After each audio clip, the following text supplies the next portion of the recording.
Après avoir tant souffert, voilà ce que l'Écriture nous dit dans le livre des Actes. Donc on continue l'étude sur le livre des Actes dans votre Bible.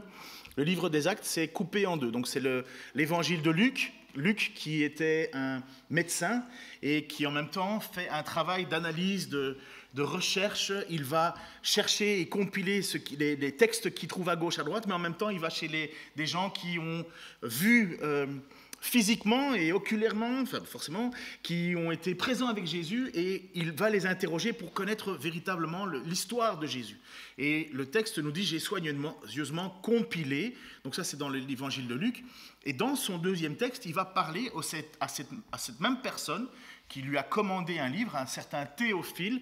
Alors Théophile c'est un nom, mais en même temps c'est presque un nom qui est large pour tout le monde, parce que Théophile, ça veut dire ceux qui aiment Dieu, celui qui aime Dieu. Donc c'est quelque part avec une extension à tous ceux qui aiment Dieu que Luc écrit son évangile et le livre des Actes. Et il parle donc à ce fameux Théophile pour lui assurer que ce qu'il croit est authentique et a du sens. Donc je suis qu'au 3e verset, mais dans le 3e verset, voici ce qu'il va dire, l'image suivante. Après sa mort, il se présenta à eux vivant et leur donna des preuves nombreuses de sa résurrection. Il leur apparut pendant 40 jours et leur parla du royaume de Dieu. Ça, c'est ce que Luc, toujours dans son introduction, nous donne pour avoir confiance que ce que nous lisons dans la Bible est authentique, est vrai. Et voilà, il dit « après avoir souffert ». Après avoir souffert. Est-ce que vous avez juste réfléchi? Donc il faut remettre en image dans votre tête ce que Jésus a souffert. Mais en même temps, quand je lis « après avoir souffert », je pense à un texte qui a été écrit 700 ans avant, un texte prophétique donc, écrit par Ésaïe, le fameux Ésaïe 53. Mais il faut savoir que quand Ésaïe l'écrit, il n'est pas du tout au courant, il n'a pas une représentation de ce que...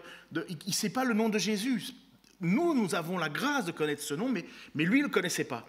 Et donc il écrit ce texte et il nous parle qu'il va y avoir un homme qui est un homme de Dieu, qui est un homme selon le cœur de Dieu, même plus que ça, c'est un homme exceptionnel dans le cœur de Dieu. Il va nous annoncer ceci. Alors j'ai besoin du texte, merci. Qui a cru à notre prédication? Ça, c'est pas Ésaïe, ça. Ça, c'est Ésaïe. Merci. Qui a cru à notre prédication? À qui le bras de l'Éternel a-t-il été révélé? Il a grandi devant lui comme une jeune plante. Écoutez, pour le système de son, là, il faut aller régler là-bas. Il y a des boutons qui ont été mutés. Démute tout sur Voice Meter. Comme ça, vous connaissez un peu la cuisine interne. À qui le bras de l'Éternel a-t-il été révélé? Il a grandi devant lui comme une jeune plante, comme un rejeton qui sort d'une terre toute sèche. Il n'avait ni beauté, ni splendeur propre à attirer nos regards, et son aspect n'avait rien pour nous plaire. Méprisé et délaissé par les hommes, homme de douleur, habitué à la souffrance, il était pareil à celui face auquel on détourne la tête. Nous l'avons méprisé, nous n'avons fait aucun cas de lui. Pourtant, ce sont nos souffrances qu'il a portées, c'est de nos douleurs qu'il s'est chargé, et nous l'avons considéré comme puni, frappé par Dieu et humilié. Mais lui, il était blessé à cause de nos transgressions, brisé à cause de nos fautes. La punition qui nous donne la paix est tombée sur lui, et c'est par ses blessures que nous sommes guéris. Nous étions comme des brebis égarées, chacun suivait sa propre voie, et l'Éternel a fait retomber sur lui nos fautes à tous. Il a été maltraité, il s'est humilié et il n'a pas ouvert la bouche. Pareil à un agneau qu'on mène à l'abattoir, une brebis muette devant ceux qui l'attendent, il n'a pas ouvert la bouche. Il a été enlevé sous la contrainte et sous le jugement. Et dans sa génération, qui s'est inquiété de son sort? Qui s'est soucié de ce qu'il était exclu de la terre des vivants, frappé à cause de la révolte de mon peuple?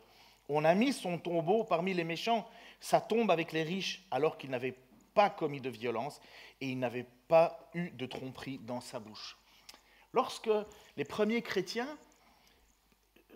pensaient et savaient, donc ils avaient découvert que Jésus était le Messie, ils n'avaient pas encore la Bible complète dans leurs mains, ils n'avaient pas le Nouveau Testament. Luc est occupé à rédiger ce texte, il est occupé à compiler tout ce qui a été dit. Marc l'a fait, nous avons Jean qui l'a fait, et puis forcément, le dernier, Matthieu. Exactement, Matthieu. Et donc, mais les premiers chrétiens n'avaient pas cela. Ceux qui, dans les premières années de la naissance de l'Église, ils se réfugiaient dans l'Ancien Testament et ils recherchaient, par l'action de l'Esprit, tout ce qui concernait Jésus, dont ils avaient maintenant entendu parler, vu, agi. Et leur regard se tourne clairement vers des textes d'Ésaïe, parce que pour les Juifs de l'époque, des textes comme ça, ce sont des textes presque qu'on récite, qu'on chante, qu'on connaît. Ce n'est pas juste une petite histoire, ou bien comme nous quand on va à l'école, on nous dit, ou bien quand on va dans une soirée un peu... Est-ce que tu as déjà lu le dernier Renoir? Et toi, tu as l'air un peu... Non, bref, tu vois, nous, on essaye de faire croire qu'on a beaucoup de culture générale, et parfois on est un peu embêté quand on nous dit « Tiens, et Voltaire, tu n'as jamais lu de Voltaire ?» Mais pour un juif, connaître ces textes-là, c'est une fondateur, c'est absolu, c'est la nation. Les enfants l'apprennent pour lire, pour apprendre à écrire. Dans les synagogues, on le chante. Dans le temple, on le chante. Dans les moments difficiles, on le chante. Donc ces textes-là sont là. Sauf que pendant tout un temps, ça a été voilé. Personne ne savait de qui on parlait. Puisque le texte commence avec « Qui a cru à notre prédication ?» Et donc les premiers chrétiens savent cette fois-ci qu'on parle de Jésus. Ils savent qui est Jésus. Ils savent maintenant mettre un nom et une personne sur ce fameux serviteur qui vient pour souffrir, non pas par ses fautes, mais à cause des fautes de son peuple. Et il ne fait pas que souffrir à cause des fautes de son peuple, il leur offre le pardon. Puisque le texte nous dit, pourtant ce sont nos souffrances qu'il a portées, ce sont nos douleurs qu'il s'est chargées, et nous l'avons considéré comme puni, frappé par Dieu et humilié, mais lui, il était blessé à cause de nos transgressions, brisé à cause de nos fautes. La punition qui nous donne la paix est tombée sur lui. C'est par ses blessures que nous sommes guéris de notre état de pécheur. Ça, c'est une phrase mais extraordinaire. Dieu prévoit qu'il va y avoir quelqu'un qui va une fois pour toutes porter mes fautes devant Dieu. Qui peut dire à Dieu, moi, blanc comme neige, j'ai aucune faute devant toi, mon CV est propre? Personne. À la limite, on va se réfugier dans l'Ancien Testament comme il faisait par des sacrifices. On allait au temple, on amenait un agneau, puis on le sacrifiait, et on disait, comme font encore aujourd'hui les musulmans, on dépose ses mains sur la tête de l'agneau, et on dit, voilà, il va prendre mes péchés, et on le fait mourir. Les Juifs encore font ça aussi, mais différemment, parce qu'eux ne croient pas que Jésus est le Seigneur, le Messie, mais nous croyons qu'il est le Messie, et nous croyons que c'est lui qui, une fois pour toutes, règle notre problème de péché devant Dieu. C'est quand même pas un petit problème à régler. Mais voilà ce qu'il dit, c'est nos souffrances, c'est nos fautes. Il le prend sur lui. Et c'est ce qu'on appelle l'évangélion. Alors, Greg 2, qui a déjà fait? Évangélion. Allez, bon sang, vous êtes rentrés, c'est écrit en grand là en haut en entrant. Bonne nouvelle! C'est ça, évangile, bonne nouvelle, évangélion. C'est ça la bonne nouvelle. La bonne nouvelle, c'est que quelqu'un s'est chargé du poids de mes fautes pour que je sois en ordre avec Dieu. Évangélion, bonne nouvelle, c'est plutôt une bonne nouvelle. Amen. Bon, on n'est pas en... Ça va mieux? Bon, c'est ça. Je m'inquiéterai un peu après. Donc, je pense qu'on doit prendre l'ampleur de ce qui est en train d'être lu ici. Et puis après avoir tant souffert, est-ce que vous savez ce que Jésus a souffert? De mémoire, comme ça. Bon, c'est quoi le sort final de sa vie sur terre? Voilà, mourir. Et le texte nous dit, après avoir souffert. Sauf que, quand on entend souffert, c'est pas avoir reçu une petite gifle, avoir pleurniché dans son coin, et puis après revenir en disant « je le ferai plus ». Il n'a pas commis de faute. Le texte nous dit, après avoir tant souffert, et pour celui qui a connu et qui a lu la Bible, ben on sait très bien que Jésus, c'est pas souffrir qu'il a fait, c'est mourir. Alors, depuis quand dans votre relation, dans vos discours avec vos copains, tu dis, tu sais Michel, après qu'il soit mort, eh bien, je l'ai vu. Est-ce que vous ne pariez pas pour un fou? Après avoir mouru, comme on dit en français quand on est fatigué, après être mort, il les enseigna, il se présenta à eux, commençait une histoire en disant, bon, après sa mort, Jules César, non, ça n'aurait pas de sens.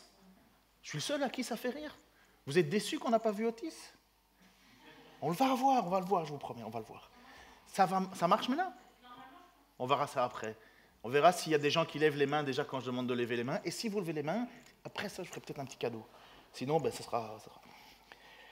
Donc, imaginez qu'une histoire commence comme ça. Après sa mort, un tel fit ceci, cela. C'est quand même pas commode. Et puis, on va d'abord, normalement, s'il y a une vidéo, si ça va marcher, alors je préviens, si vous avez décidé de garder vos enfants dans la salle, déjà, c'est dommage parce qu'on a une garderie, mais... Ah ben voilà, bravo. En plus, c'est Ézéchiel. Mais les images vont être un petit peu insoutenables, mais c'est très bien. Mais sachez que voilà, vous allez voir un film qui est passé à la télé, ça s'appelle Passion de Mel Gibson. Je vais vous montrer quelques images. Mais avant ça, je vais vous montrer que ce n'est pas de la fiction pure, parce que quand ce film a été fait, il s'est basé sur ce qu'on a dans les textes et en même temps les recherches archéologiques. Alors, qu'est-ce que Jésus a souffert? Quand il est dit après qu'il ait souffert, après avoir souffert, ou après être mort, mais c'est mieux le mot souffert. Premièrement, Jésus a souffert par la main des soldats qui l'ont arrêté. Matthieu 27, 31 dit ceci. Les soldats du gouverneur traînèrent Jésus vers l'intérieur du palais et rassemblèrent toute la cohorte autour de lui. Ils lui arrachèrent ses vêtements, et le revêtirent d'un manteau écarlate, de pourpre d'ailleurs.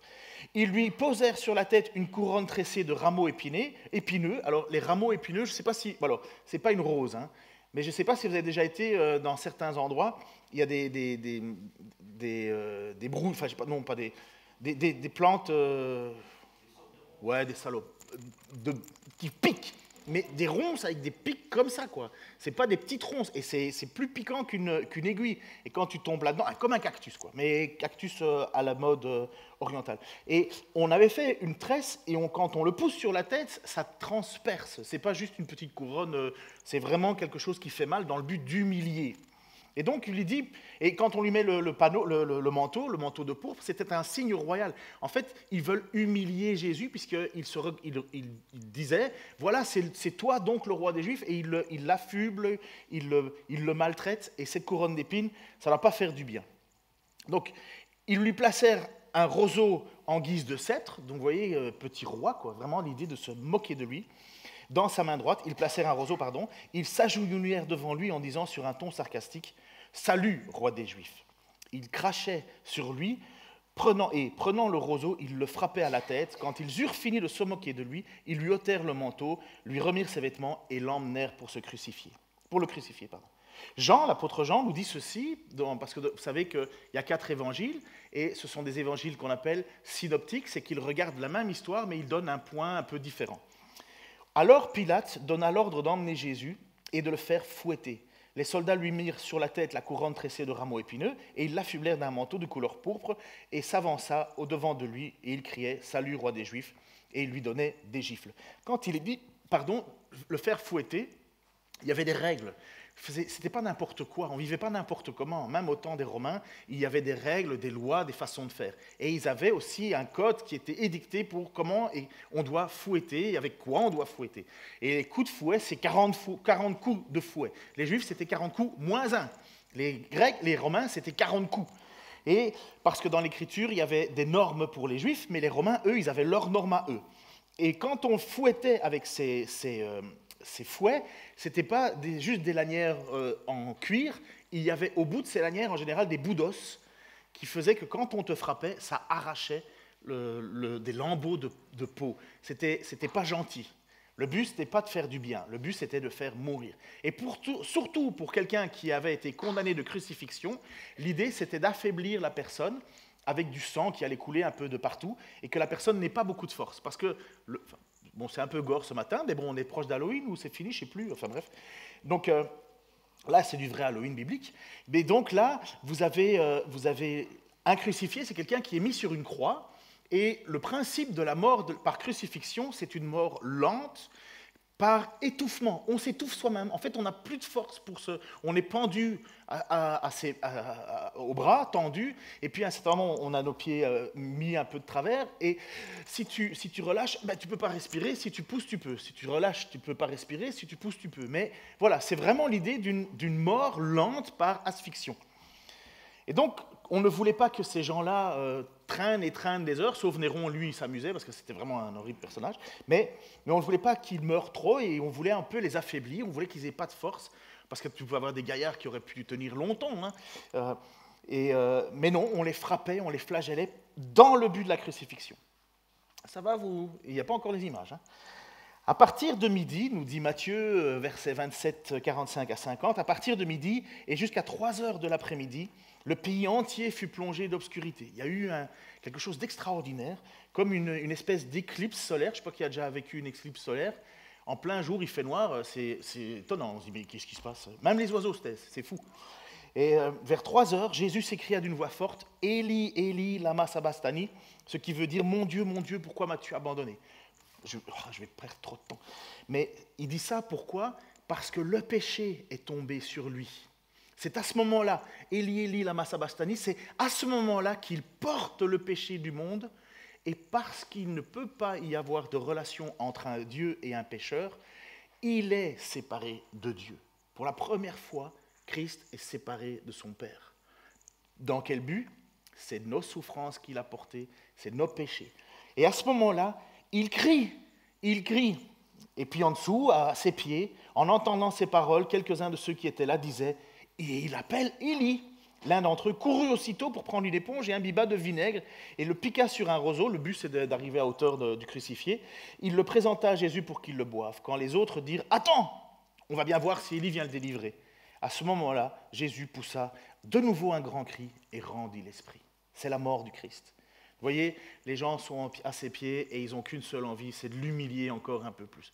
Vous avez déjà bu du vinaigre? Moi, un jour, je me suis trompé de bouteille en pleine nuit. Là, plutôt qu'une bouteille d'eau, j'avais soif, j'ai pris un coup de vinaigre. Oh!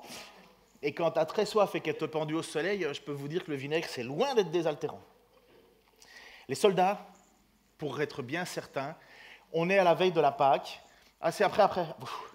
On est à la veille de la Pâque et pendant la Pâque juive, en fait, on ne veut pas que les gens restent crucifiés. C'était comme ça. Apparemment, il y avait une entente avec les Romains et les Juifs.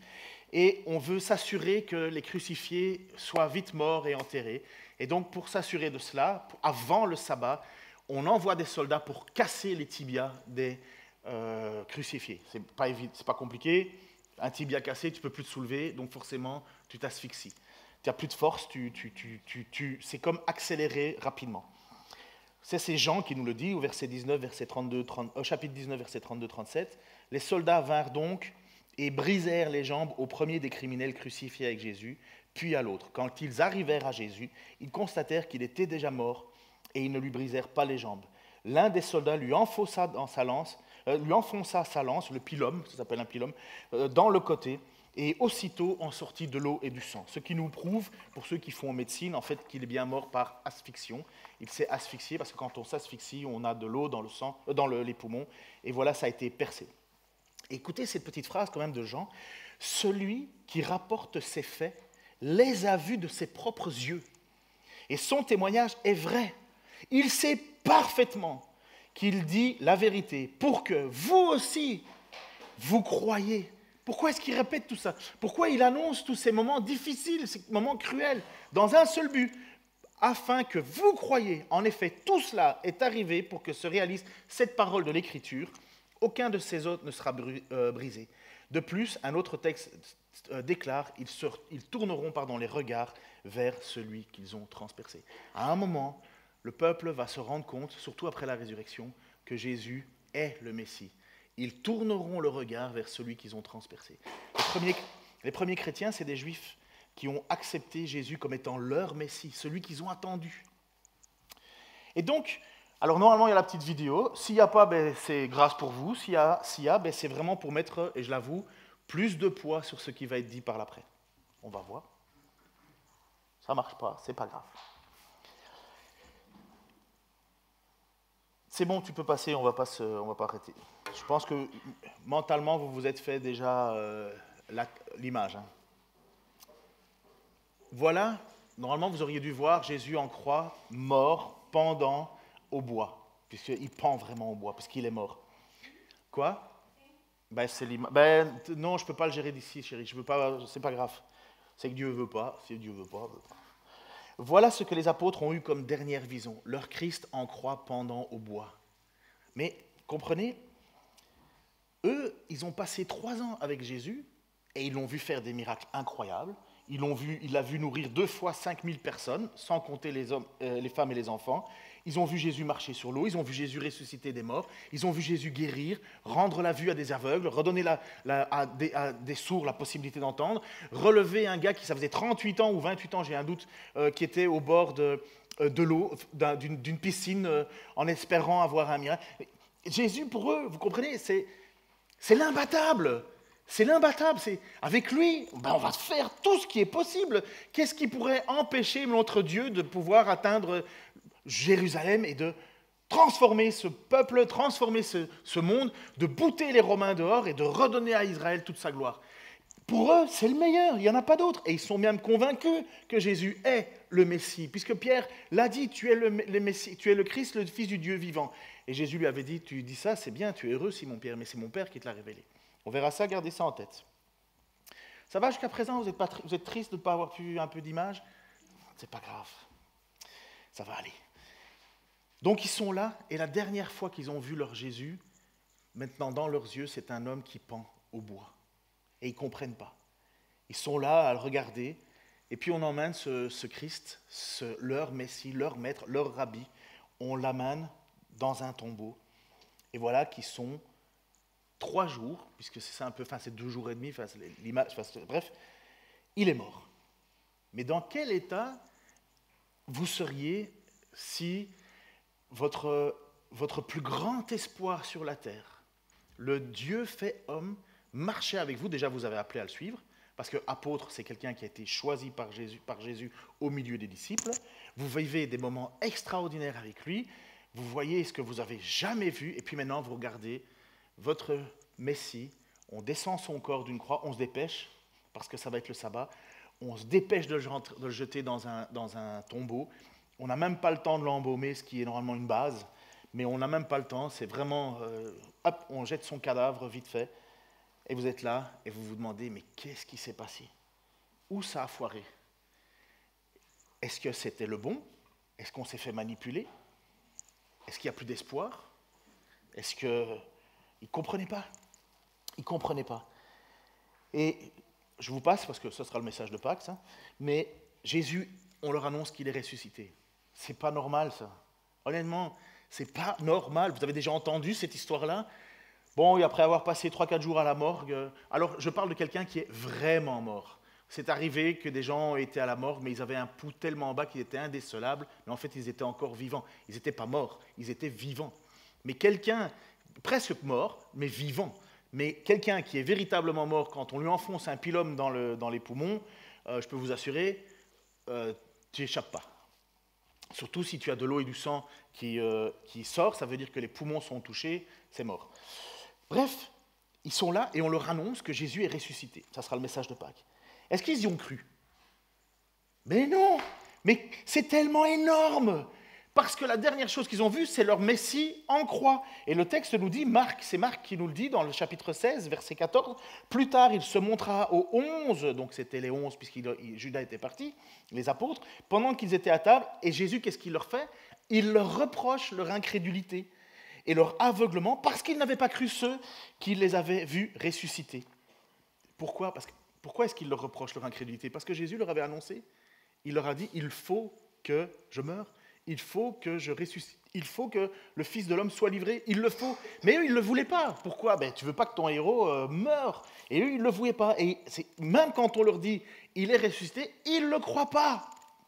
Oui, les apôtres, ils ont mis du temps à réaliser l'impensable. Et honnêtement, c'est impensable. Une résurrection, c'est impensable. Ce n'est pas courant. Et qu'est-ce qu'il fait pendant ces périodes-là?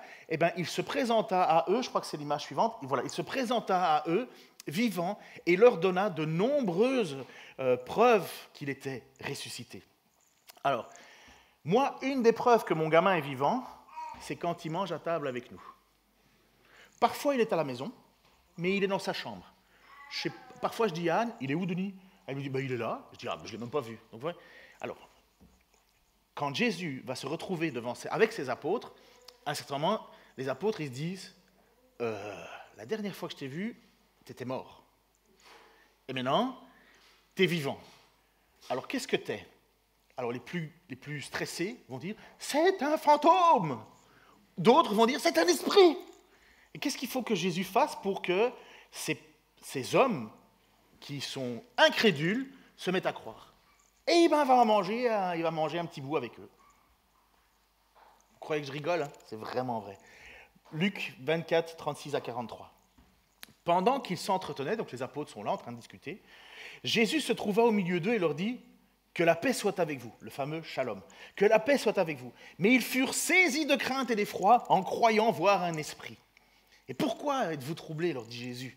« Pourquoi les doutes envahissent-ils votre cœur? Regardez mes mains, regardez mes pieds, et reconnaissez que c'est bien moi. Touchez et regardez, car un esprit n'a ni chair ni os. Or, vous voyez bien que j'en ai. » Tout en disant cela, il leur montra ses mains et ses pieds. Mais ils étaient si heureux, voilà, c'est incroyable, qu'ils ne parvenaient pas à croire et restaient dans l'étonnement. Un petit peu comme le jour où tu vas au mariage et que tu es devant ta femme et elle te dit oui, et toi tu es tellement heureux que tu n'es même pas sûr qu'elle a dit oui. Et tu dois regarder les vidéos. Ou on te le rappelle, ou tu regardes ta bague. C'est ça un peu le mariage. T'es tellement... Pas vous n'êtes pas comme ça, fleur bleue? Moi, pas du tout, mais je pense que ça fait bien à le dire. Bref, il leur montra. Mais ils étaient si heureux qu'ils ne parvenaient pas à croire. Et ils restaient dans l'étonnement. Alors, il leur demanda, « Avez-vous quelque chose à manger ?» Ils présentèrent un morceau de poisson grillé. Il le prit et mangea sur leurs yeux. Pourquoi il fait ça? Ce n'est pas parce qu'il a faim. C'est parce qu'il veut leur prouver qu'il n'est pas un esprit, qu'il est bien là. Parce que pour les apôtres, c'est hyper compliqué. Ils ont leur Messie, les yeux encore morts, pendus. Et là, ils mangent avec eux. Ils leur demandent de toucher. Il y en a qui ne sont pas tactiles. Je sais qu'il y a un gars ici, il m'a dit, moi je ne suis pas tactile du tout, je ne supporte pas ça. Mais, bon, moi forcément, qu'est-ce que je fais? Taquin, je tactile. Mais Jésus dit, mais touche. Je ne suis pas une idée, je ne suis pas quelque chose en l'air. Parce qu'on a accusé les chrétiens, ou on a dit, voilà, mais en fait, c'est une hallucination collective, et en fait, les gens, ils pouvaient pas, c'était pas vraiment vrai. Le texte nous dit, si, ils ont touché, ils ont pu voir, et ils ont même mangé avec. Alors, qu'est-ce qu'ils ont fait pendant tout ce temps-là, pendant cette période? Puisqu'il nous est dit qu'il se présente à eux vivants, et leur donnant beaucoup de preuves. Donc ça, c'est une des preuves, mais il y en a eu beaucoup d'autres. Et qu'est-ce qui se passe après? On continue le texte, le seul verset du jour d'ailleurs. Après avoir souffert, il se présenta à eux vivants et leur donna de nombreuses preuves. Et pendant 40 jours, il se montra à eux et parla en ce qui concerne le royaume de Dieu. Qu'est-ce qu'il leur annonce? Il leur parle pendant 40 jours du royaume de Dieu. C'est quoi cette histoire? Mais moi, je pense qu'il enseigne les apôtres sur ce qui le concernait. Le fameux Ésaïe 53 qu'on a lu, eux, ils ne le comprenaient pas. Et Jésus doit leur dire, ça me concernait, c'était à mon sujet, ça parlait de moi. Jésus accomplit toutes les prophéties de l'Ancien Testament. Mais ce n'est pas évident, il doit accomplir Zacharie 12, 10, fameux passage, ils se tourneront vers celui qui l'a transpercé. Lisez l'Ancien Testament, vous allez voir, ce n'est pas marqué Jésus, c'est vraiment un homme, un Messie, quelqu'un qui sera envoyé par Dieu. Et les gens sont tellement étonnés que ce n'est pas ce qu'ils attendent, parce que le texte d'Ésaïe dit clairement qui a cru à notre message. Quand vous regardez, d'ailleurs, si vous êtes chrétien et que vous vous dites chrétien et que vous aimez vraiment le Seigneur et que vous avez une image de Jésus chez vous à la maison, vous la prenez, vous la déchirez. Parce qu'on n'a aucune idée à quoi il ressemblait. Aucune, on ne sait pas. On a juste un passage où il est marqué que Jésus avait de la colère dans ses yeux. Ça calme. Mais on n'a aucune idée, on ne sait pas à quoi il ressemblait. On le présente avec des cheveux longs, on le présente barbu, on le présente pour certains avec... Allez dans les musées, là, vous allez voir, il a toutes les formes, toutes les couleurs. On n'en sait strictement rien. Pire, adorer une image de Dieu, c'est l'inverse de ce que Dieu demande, puisque Dieu dit, tu ne te feras pas d'image taillée, ni de représentation de ce qu'il y a sur le ciel ni sur la terre. Donc, si vous avez ça à la maison, et que vous dites chrétien et que vous aimez Dieu, aimer Dieu, c'est pas dire, j'ai mon petit porte-bonheur, non, aimer Dieu, ça veut dire lui obéir. Tu prends ça, tu jettes. C'est fini. Parce qu'on n'en sait rien à quoi il ressemblait. Et les apôtres, pendant 40 jours, ils sont enseignés par Christ sur ce qui le concerne dans les Écritures. Ils étaient là et ils ont eu suffisamment de preuves cette fois-ci de la résurrection de Jésus. Ok, c'est bien lui, c'est bien notre maître, c'est bien notre Seigneur. Et il continue, Jésus, pendant ces plusieurs temps, à leur enseigner. Il fallait que ces choses s'accomplissent. Il fallait que Jésus meure, mais eux ne le comprenaient pas. Parce qu'ils avaient une chose que nous avons tous besoin, tous, si nous nous disons chrétiens. C'est que, je vous l'ai déjà dit, ce n'est pas toi qui choisis Dieu. Ce n'est pas toi qui vas au supermarché de la foi et après avoir été chez Nature et Découverte, tu tombes sur la Bible par hasard, après avoir essayé les soupes pour maigrir ou des livres sur le bien-être et si j'achète un bol et que je tape dessus, est-ce que je vais aller mieux?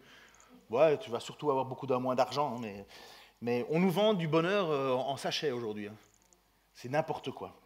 Mais pour croire en Dieu, pour accepter Dieu, ce n'est pas toi qui choisis Dieu, c'est Dieu qui te fait la grâce de le connaître. C'est Dieu qui t'ouvre ton esprit pour accepter ce qui est inacceptable.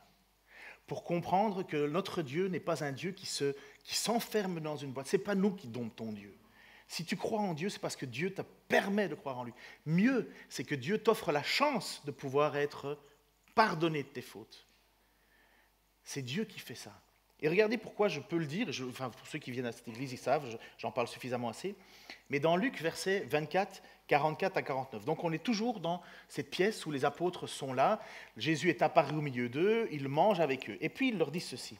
Puis il leur dit, voici ce que je vous ai dit quand j'étais encore avec vous.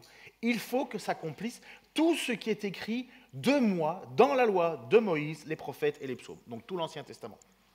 Là-dessus, il leur ouvrit l'intelligence, le rêve de tout prof, pour qu'ils comprennent les Écritures. Vous voyez, leur dit-il, les Écritures enseignent que le Messie doit souffrir, qu'il ressuscitera le troisième jour et qu'on annoncera de sa part à tous les peuples, en commençant par Jérusalem, qu'ils doivent changer pour obtenir le pardon des péchés. Vous êtes les témoins de ces événements. Vous avez compris pourquoi le titre de ma série, c'est « Témoins ». Il leur ouvrit l'intelligence, le rêve. Mais pourquoi est-ce qu'il doit faire ça? Il est devant eux, il est là, il mange avec eux, il dit touche, touche. Ça tilte pas encore. Thomas, il a eu de la difficulté, vous connaissez Thomas? Si je ne mets pas ma main, parce qu'il n'était pas là lui à ce moment-là, si je ne mets pas ma main, si je ne fais pas ci, je ne croirai pas. Et à un certain moment, Jésus lui a dit, mais Thomas, cesse de douter et crois. Et qu'est-ce que lui dit Jésus? Tu crois parce que tu as vu, heureux ceux qui croient sans avoir vu. C'est ça la foi, et on est sauvé par la foi. Bref, il faut l'action de l'esprit pour ouvrir l'intelligence. Et honnêtement, on ne pourra pas faire l'économie de ça. Si on n'a pas le Saint-Esprit, si Dieu ne fait pas cette grâce de croire que Jésus est mort, de croire que Jésus est ressuscité et de croire que Jésus reviendra sur la terre, c'est que Dieu ne te permet pas de le savoir. Tu peux peut-être le savoir. Vous comprenez, le savoir dans le cœur. Le savoir vraiment, un savoir qui transforme nos vies, transforme nos pensées, transforme nos avenirs, transforme notre façon de voir le monde, de façon de voir le Dieu, c'est ce qu'on appelle l'action du Saint-Esprit. C'est le Saint-Esprit qui nous accepte, qui nous pousse et qui nous permet de voir ce qu'on ne peut pas voir par nous-mêmes parce que c'est trop. Les apôtres vont recevoir cette mission énorme et qui a encore un impact aujourd'hui à Dijon, là dans cette salle. C'est là que ça a commencé, quand Jésus leur a dit « Je ferai de vous des témoins ». Mais moi, je suis croyant, pourquoi? Parce qu'il y a quelqu'un qui est venu me témoigner de Jésus. Il n'est pas venu me dire « Je vais t'expliquer comment tu vas avoir une vie heureuse ». Il m'a dit « Je vais t'expliquer que Dieu veut te pardonner de tes fautes ». Et moi, je savais que les fautes, j'en avais jusque-là, quoi. Et j'ai entendu ce message de la bonne nouvelle, que Christ est mort pour mes péchés. Mais mon meilleur pote, Benoît, il a entendu la même chose que moi. La même chose, il a fait les mêmes conneries. Et lui... rien du tout. Et moi, transformé. Pourquoi? De mon point de vue, Benoît était bien meilleur que moi. Il obéissait à ses parents déjà. Il était poli avec les vieux. Moi pas. Il volait pas, moi je volais. Pour moi, jamais j'aurais dû recevoir cette grâce. Mais Dieu a fait grâce. Pourquoi? Point d'interrogation. Je ne le saurais peut-être jamais. La seule chose que je sais, c'est que je ne le méritais pas. Et cette grâce continue encore. Pourquoi? Parce que Dieu désire ouvrir l'intelligence encore à des personnes. Et si vous entendez ce message et que vous y croyez, c'est que Dieu est en train de travailler. C'est que Dieu est déjà en train de faire quelque chose. Alors, pourquoi? Parce que c'est absolument pas humain de croire à la résurrection. Absolument pas. Mais il faut accorder foi à cela. Et j'ai pris quelques citations de Richard Dawkins. Vous le connaissez, c'est le gars qui était, parce qu'il est mort, il était en chaise roulante et un astronome, physicien, compagnie. Bref, qu'est-ce qu'il a dit? L'idée de la résurrection des morts est une croyance irrationnelle, dépourvue de preuves empiriques et en contradiction avec les lois de la biologie. Je dis oui, tout à fait. La résurrection, va nous dire Christophe Hitchens, est une fiction religieuse conçue pour rassurer les croyants face à la mort. Il n'y a aucune preuve tangible de son existence. Alors je dis oui à moitié. Moi, oui, je suis rassuré face à la mort. Plus de soucis. C'est grave? Non, moi je peux mourir, je sais où je vais. Je n'ai pas un point d'interrogation. Et il dit, il n'y a aucune preuve tangible de son existence. Le problème, c'est que on a quand même des témoins, on a des textes, on a des gens qui ont écrit, mais on ne veut pas croire. Mais je suis sûr que Christopher Hitchens est convaincu de la réalité de Jules César. Hein. Pourtant, il ne l'a pas vu. Il n'en sait strictement rien. Mais il a lu un livre qui parle de Jules César. Mais il n'applique pas la même chose pour Jésus. Il ne croit pas que Jésus, il pense que c'est une fiction. Pourtant, qu'est-ce que dit Luc? Tout ceci a été écrit. J'étais témoin, j'étais là. Et puis alors vous avez Carl Sagan qui dit « La résurrection est une idée mythologique qui sert à maintenir l'illusion de la vie éternelle. La science nous montre que la mort est inéluctable. » Eh bien oui, la mort est inéluctable, tu as totalement raison. Aucun problème. Par contre, l'illusion de la vie éternelle, ah non, moi je crois. Moi, honnêtement, ma vie a changé parce que j'ai reçu la grâce de la vie éternelle. Alors je vais mourir, hein. Ça se voit déjà, je suis déjà occupé. Mais je vais ressusciter. Mon âme est sauvée. C'est ça la vie éternelle. Et lorsque je serai ressuscité, j'aurai un corps parfait, magnifique. Je ne vais pas juste flotter au ciel pendant des années et des années tout nu avec des ailes dans le dos. Hein. Ça, c'est une vision qui est fausse. Hein. Ce n'est pas ça le salut. On n'est pas juste perdu au ciel comme une vapeur et puis on se mélange avec les autres vapeurs. Non, non, non. On va véritablement vivre une résurrection. On va revenir à la vie. On sera parfait dans un monde sans péché, sans plus rien. Le monde parfait tel que Dieu l'avait prévu au début, sauf que nous n'aurons plus la capacité de pécher. Nous ne pécherons plus. Parce que c'est quoi le problème du péché? Le libre arbitre de l'homme, tiens. Le libre arbitre de l'homme. Parce qu'ils avaient reçu les règles de Dieu, ils avaient reçu les lois de Dieu. Tu ne mangeras pas de cet arbre, tu peux manger tout ce que tu veux. Mais quand le diable est venu, et pour la tentation, il a dit, mais non, vous ne mourrez pas. Dieu veut seulement que vous ne soyez pas comme lui des dieux. Ève vit que le fruit était bon à manger, elle le prit, paf, elle en donne à Adam. Quand on vient reprocher à Adam, il dit, ouais, c'est pas moi, c'est Ève. Enfin bref. Le libre arbitre a permis aux hommes de se planter, comme toujours. Prenez le conflit, je ne vais pas m'éterniser, une seconde, prenez le conflit Israël-Palestine. Vous voyez bien qu'ils sont incapables, les gens, de réfléchir ensemble. Ça se clive, ça se coupe, ça se divise. On n'est pas capable, on a une difficulté, on est comme ça, on est incapable de garder une vision neutre. On n'est pas fait pour être neutre, notre libre arbitre n'est pas neutre, ça n'existe pas. On a des présupposés tout le temps. Et le gros problème de l'homme, c'est qu'il a une énorme prédisposition au péché. Je discutais avec un gars juste avant le culte. Il me dit, je sais que je dois faire ça, mais je ne le fais pas. Je dis, alors, pourquoi? Parce qu'on a une énorme capacité à trouver des justifications, mais reconnaître sa faute et son besoin, le prix d'une bonne conscience. Vous vous êtes déjà couché le soir avec une conscience pure. On ne peut pas humainement, mais par le sang de Christ, on peut dire, Seigneur, pardonne-moi. Et si tu as quelque chose à demander à quelqu'un pardon, tu le fais. Hein. Sinon, c'est juste de l'hypocrisie. Mais une conscience pure devant Dieu. Ça fait combien de temps que tu t'es pas endormi avec l'idée que même si tu ne te réveilles pas, tu es bien. Tu es bien.